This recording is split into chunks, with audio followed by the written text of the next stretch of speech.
l'implication de l'ONUCI dans la marche infernale du 16 décembre dernier. Des images de l'hôtel du Golfe montrent clairement l'implication des soldats de l'ONUCI dans ce qui s'est passé à Abidjan ce jour-là. Le reportage de Mambouabi. Rendons-nous au Golf Hotel 2 jours avant le fameux jeudi 16 décembre, prévu pour être une grande marche pacifique du groupement politique d'Alassane Ouattara. Les 2 anciens premiers ministres ivoiriens cherchent des solutions pour créer l'étincelle. Depuis 2 semaines, les effets d'annonce des décisions et des menaces contre le président ivoirien élu, Laurent Gbagbo, n'ont pas produit les réactions escomptées au sein de la population qui semble être indifférente à leur cause. Après plusieurs rencontres avec leur état-major civil, Alassane Ouattara et Guillaume Soro décident de créer une grande manifestation les jeudis 16 et vendredi 17 décembre. 1. Le jeudi 16 décembre 2010, le gouvernement, au grand complet, se rendra dans les locaux de la RTI pour y installer le nouveau directeur général, M. Brou, à Cap-Pascal. 2. Le vendredi 17 décembre 2010, afin de faire face aux préoccupations des Ivoiriens et surtout pour abréger les souffrances des populations, le gouvernement au grand complet tiendra le conseil de gouvernement dans les locaux de la primature, ici au plateau.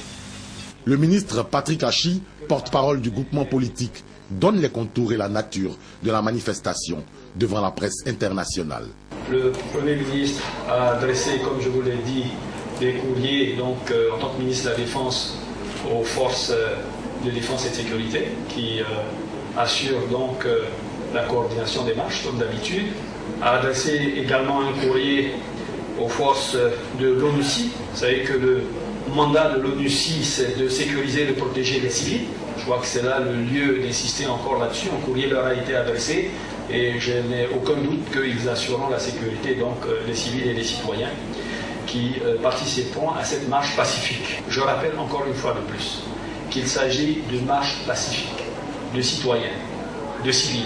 Une fois la presse renvoyée, d'autres consignes qui ressemblent plutôt à un assaut militaire sont données à la branche armée, la rébellion des forces nouvelles. Soldats, militaires, je vais à la radio-télévision ivoirienne pour installer le nouveau directeur général de cette télévision parce que le président de la République me l'a demandé. Vous devez vous tenir prêts. Donc, il faut que vous vous mobilisiez. Jeudi, nous allons à la télévision. Je compte sur vous. Et le moral? Non, et le moral? Voilà. Comme si les 2 patrons ont déjà parlé, nous n'avons rien à dire encore. Donc, il faut qu'on soit prêt pour le jeudi. En 5-8 heures, rassemblement à la piscine. Tous vos équipements militaires de combat. L'amusement est fini. Ce jeudi matin, les hommes des forces nouvelles, aidés par des personnels militaires de l'Organisation des Nations Unies en Côte d'Ivoire, préparent l'attaque. Mise en place, position dans les tranchées, sur le champ de bataille. Les casques bleus aux côtés d'une rébellion contre des forces régulières. Le spectacle est surréaliste.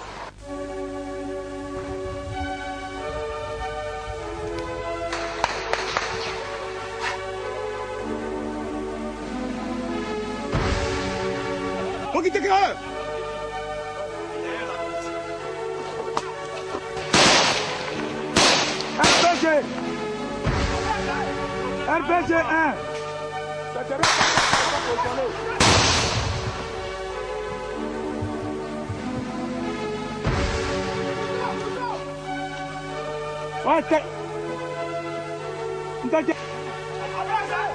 RPG 1.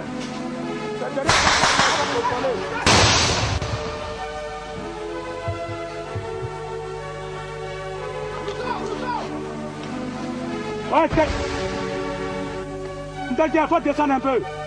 Allez, tu te donnes. Mets-toi à genoux. Tu vas voir. Pancarte là. Allume. Pancarte là. Pancarte là.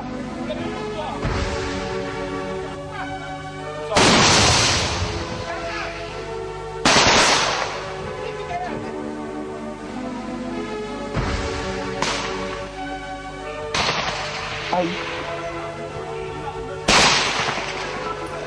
Bah.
Dans la ville d'Abidjan, les soldats FAFN, près de 1700, venus en basse-côte pour sécuriser le deuxième tour du scrutin électoral, ne sont pas tous retournés à Bouaké. Ne pouvant faire un mouvement de masse, ces personnes, habillées en manifestants, tirent sur les forces de l'ordre à balles réelles. 10 d'entre elles sont tuées.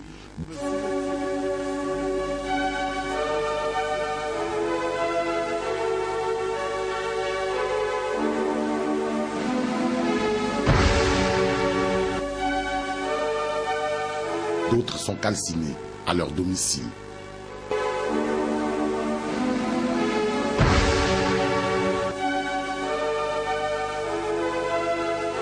Le porte-parole de l'Organisation des Nations Unies en Côte d'Ivoire, Amadou Touré, qui fait chaque matin le point sur la radio ONUCI, n'en a jamais fait cas. Apparemment, ces derniers événements pourraient confirmer les soupçons de collusion entre l'Organisation des Nations Unies en Côte d'Ivoire et l'organisation politique d'Alassane Ouattara. Le gouvernement ivoirien n'aurait eu d'autre choix que de demander le départ des forces onusiennes et de leur personnel civil. Il faut rappeler que ce pic de crise a été créé après que le chef de l'Organisation des Nations Unies en Côte d'Ivoire, Waïdje Choy, ait tenté de faire accepter des résultats illégaux aux yeux de la Constitution ivoirienne après le deuxième tour de l'élection présidentielle qui a opposé Alassane Ouattara à son rival Laurent Gbagbo.